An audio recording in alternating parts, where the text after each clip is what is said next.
স্বর্গের অপ্সরা রম্ভা স্বর্গরাজ্যের নাচের আসরে নৃত্য করে দেবতাদের মনোরঞ্জন করেন, দেবতাদের মন আনন্দে ভরিয়ে তোলেন।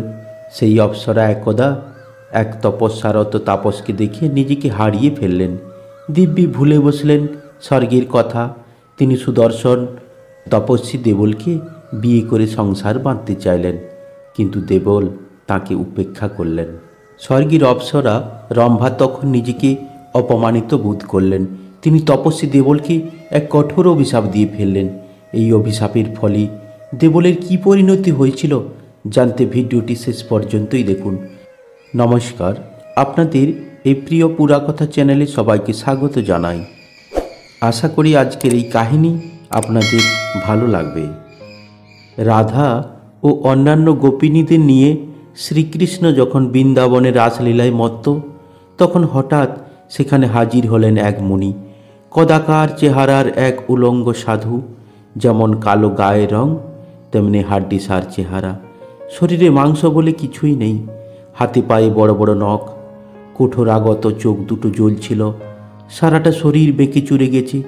কত যে বয়স হয়েছে তা অনুমান করে বলা শক্ত। সেই বাঁকাচোরা কদাকার উলঙ্গ মুনিকে আসতে দেখেই শ্রীকৃষ্ণ রাসলীলা বন্ধ করে থমকে দাঁড়ালেন। মুনির সেই চেহারা ও চলন দেখে রাধা সে সঙ্গী গোপিনীরা হেসে উঠলেন। তা দেখে শ্রীকৃষ্ণ ইশারায় তাদের হাসি থামিয়ে দিলেন। রাধার উদ্দেশ্যে নিচু গলায় বললেন, রাধা, তোমরা হাসি বন্ধ করো। রাধা সেই সঙ্গে গোপিনীরা সব নীরব হয়ে রইলেন। সেই মুনি শ্রীকৃষ্ণের কাছে আসতেই তিনি তাকে জড়িয়ে ধরলেন, আর সঙ্গে সঙ্গে দু চোখ বেয়ে অশ্রু ঝরে পড়ল। স্বয়ং কৃষ্ণ অবতারকে কাঁদতে দেখে রাধা কেমন নির্বাক হয়ে গেলেন। বিস্ময়ে তাকিয়ে থাকলেন শ্রীকৃষ্ণের দিকে। গোপিনীরাও একেবারে সবাই নীরবে দাঁড়িয়ে দেখতে লাগলেন সেই অভূতপূর্ব দৃশ্য। শ্রীকৃষ্ণ যতই কাঁদেন, সেই মুনিও ততই কাঁদেন। কোনো শব্দ করে কাঁদেন না, নীরবে কেবল চোখের জলে ভাসেন দুজনেই। এক সময় রাধা তাঁর সামনেই দেখলেন এক হৃদয় বিদারক অবিশ্বাস্য দৃশ্য। মুনি শ্রীকৃষ্ণের বুকের উপরেই মৃত্যুর কোলে ঢলে পড়লেন। শেষ নিঃশ্বাস ত্যাগ করার সঙ্গে সঙ্গে চারিদিক ছাইতে ঢেকে গেল।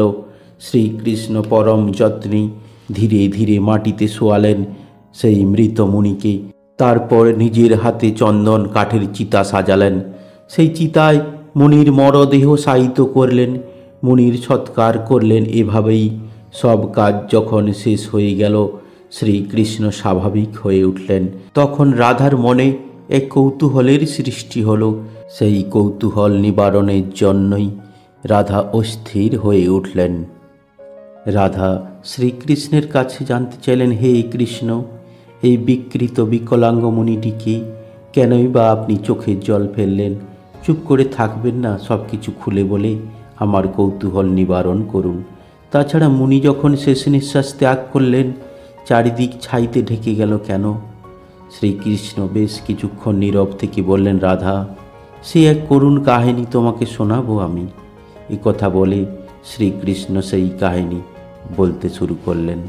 বহু যুগ পূর্বের কথা। পৃথিবীতে প্রলয় আসে, সব কিছু ধ্বংস হয়ে যায়। প্রজাপতি ব্রহ্মার আদেশে দক্ষ পুনরায় পৃথিবীতে মানুষ ও জীবজন্তুর সৃষ্টি করেছিলেন। সেই সময় অসিত নামে এক ধার্মিক রাজা ছিলেন। তিনি ছিলেন শিবের উপাসক। শিবের তপস্যা করেই শিবের মতোই ছেলে পেয়েছিলেন। সেই ছেলের নাম ছিল দেবল। সেই ছেলে দেবল ধীরে ধীরে বড় হয়ে উঠলেন। শৈশব কৈশোর পেরিয়ে যৌবনে পা রাখলেন। ধার্মিক রাজা অসিত ধুমধাম করে ছেলের বিয়ে দিলেন। দেবল স্ত্রীকে নিয়ে পরম সুখে আনন্দে সংসারও করতে লাগলেন। তবে সংসারে কিছুতেই তার মন বসত না। কিন্তু দেবল তার স্ত্রী রত্নমালাকে খুবই ভালোবাসতেন। তবুও সংসারে নিজেকে বেঁধে রাখতে পারলেন না। একদিন গভীর রাতে স্ত্রী, বাবা, মা এবং বাড়ির অন্যান্যরা যখন ঘুমিয়ে, তিনি চুপিসারে বাড়ি ছেড়ে চলে গেলেন সংসারের মায়া কাটিয়ে। দেবল পৌঁছলেন গন্ধমাদন পর্বতে। সেই নির্জন পর্বতের গুহায় বসে শুরু করলেন তপস্যা। ঘুম থেকে জেগে উঠে স্ত্রী রত্নমালা যখন জানতে পারলেন স্বামী দেবল চলে গেছেন সংসারের মায়া কাটিয়ে। তিনি শোকে দুঃখে জীবন বিসর্জন দিলেন। দেবলের তপস্যা চলতে লাগলো। প্রায় 1000 বছর পেরিয়ে গেল। হঠাৎ করেই একদিন এক দুর্ঘটনা ঘটে গেল। স্বর্গের অপ্সরা রম্ভা ঘুরতে ঘুরতে সেদিন গন্ধমাদন পর্বতে এলেন। গুহায় তপস্যারত অনিন্দকান্তি সুপুরুষ ও সুদর্শন দেবলকে দেখে তিনি থমকে দাঁড়ালেন। তিনি সচক্ষে দেখলেন তপস্বীর শরীর থেকে জ্যোতি বেরিয়ে আসছে। তিনি বিস্ময়ে তাকিয়ে থাকলেন তপস্যারত দেবলের দিকে। রম্ভা স্বর্গের অপ্সরা স্বর্গরাজ্যের নাচের আসরে নৃত্য করে দেবতাদের মনোরঞ্জন করেন। দেবতাদের মন আনন্দে ভরিয়ে তোলেন। সেই অপ্সরা তপস্যারত তাপসকে দেখে নিজেকেও হারিয়ে ফেললেন। দিব্যি ভুলে বসলেন স্বর্গের কথা। তিনি সুদর্শন তপস্বী দেবলকে বিয়ে করে সংসার বাঁধতে চাইলেন, কিন্তু দেবল তাকে উপেক্ষা করলেন। দেবলকে রম্ভা কিছুতেই বশে আনতে পারলেন না। দেবল বারবার তাকে উপেক্ষা করে পুনরায় তপস্যায় মগ্ন হয়ে পড়লেন। স্বর্গের অপ্সরা রম্ভা ভীষণ অপমানিত বোধ করলেন। রাগে দুঃখে তিনি আগুন হয়ে উঠলেন। সামান্য এক তপস্বীর এত বড় দুঃসাহস! স্বর্গের অপ্সরা রম্ভাকে এভাবে উপেক্ষা করে, এত অহংকার! তিনি দেবলকে অভিশাপ দিয়ে বসলেন। বললেন, তোমার এত বড় স্পর্ধা, তুমি আমাকে উপেক্ষা করছো। দেবতারাও আমাকে উপেক্ষা করার সাহস দেখান না, আর তুমি তো সামান্য এক তপস্বী। শোনো তপস্বী, তোমার এই রূপ যৌবন থাকবে না। এই রূপ যৌবনের অহংকার চূর্ণ হয়ে যাবে। তোমার এই সুন্দর শরীর বিকৃত ও কদাকার হয়ে উঠবে। লোকে তোমাকে দেখে শিউরে উঠবে, উপহাস করবে। তপস্যা বলে যা কিছু শক্তি অর্জন করবে তার কণাটুকুও থাকবে না। রাগে ফুঁসতে ফুঁসতে স্বর্গের অপ্সরা রম্ভা চলে গেলেন। রাধা শ্রীকৃষ্ণের মুখে সেই কাহিনী শুনে চমকে উঠলেন। বললেন, এই কাহিনী সত্যি? হ্যাঁ, সত্যিই ঘটেছিল। নারী যা চায় তা যদি না পায় তাহলে নিজেকে ঠিক রাখতে পারে না। রাগে অন্ধ হয়ে ভিতরের আগুন উগরে দেয়, যা অভিশাপ হয়ে ঝরে পড়ে। হে কৃষ্ণ, তারপর কি হলো? রাধা এই কথা জানতে চাইলেন। কিছুদিন যেতে না যেতেই সেই অভিশাপ ফলতে শুরু করলো। শরীরে শুরু হলো অস্বস্তি।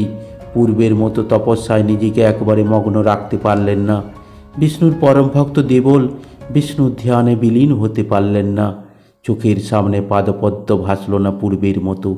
তারপর ধীরে ধীরে দেবলের স্বাস্থ্য ভেঙে গেল। রূপের জৌলুস চলে গেল। শরীরের গৌরবর্ণ রং ধীরে ধীরে কালো হয়ে উঠল। সারা শরীরের 8টা অংশ বেঁকে চুরে গেল। বিকৃত কদাকার হয়ে উঠলেন। তপস্যা বলে যে শক্তি অর্জন করেছিলেন সেই শক্তি আর রইল না তার মধ্যে। রাধা তখন জানতে চাইলেন, হে শ্রীকৃষ্ণ, এমনও অবিশ্বাস্য ঘটনা ঘটে? শ্রীকৃষ্ণ বললেন, ঘটে রাধা, ঘটে। মনের ভেতর যদি দুঃখ যন্ত্রণা বাসা বাঁধে, সেই যন্ত্রণা থেকে মুক্তি পেতে অভিশাপ দিয়ে বসে, সেই অভিশাপ বিফলে যাবে না, ফলবেই। নারী হোক কি পুরুষ, তাই সজাগ থাকতে হয়। কাউকে আঘাত দিতে নেই, কারো মনে দুঃখ কষ্ট দিতে নেই। কেউ যেন দীর্ঘশ্বাস না ফেলে। রাধা সেই কথা শুনে নীরব হয়ে গেলেন। শ্রীকৃষ্ণ তাঁর দিকে তাকিয়ে পুনরায় শুরু করলেন। বহু যুগের সাধনা বিফলে গেল দেবলের। নিজের বিকৃত কদাকার চেহারা দেবল সহ্য করতে পারলেন না। তিনি স্থির করলেন আত্মাহুতি দেবেন। কাঠ জোগাড় করলেন, নিজের চিতা নিজের হাতে সাজালেন। তারপর যেই না সেই চিতায় অগ্নিসংযোগ করে প্রাণ বিসর্জন দিতে যাবেন। আমি স্বয়ং শ্রীকৃষ্ণ আবির্ভূত হলাম।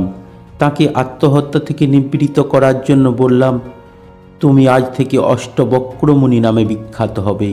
তুমি বিষ্ণু ভক্ত, ভক্তকে কি মরতে দিতে পারি? এভাবে জীবন বিসর্জন দিও না দেবল। তুমি গন্ধমাদন পর্বত ত্যাগ করে মলয় পর্বতে গিয়ে নতুন করে তপস্যা শুরু করো। তারপর পরম উৎসাহ নিয়ে জানতে চাইলেন রাধা। অনাহারে অনিদ্রায় সুদীর্ঘ 6000 বছর ধরে তপস্যা করে আজ আমার কাছে, অর্থাৎ তাঁর শ্রীকৃষ্ণের কাছে এসেছিলেন।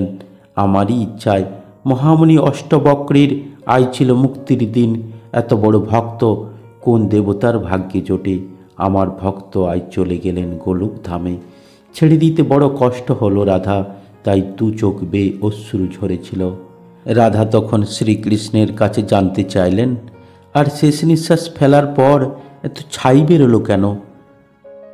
শ্রীকৃষ্ণ তখন বললেন, মানুষের শরীরে প্রাকৃতিক নিয়মেই খিদে তৃষ্ণা থাকে, পেটের আগুনে কি নির্বাপিত হয়?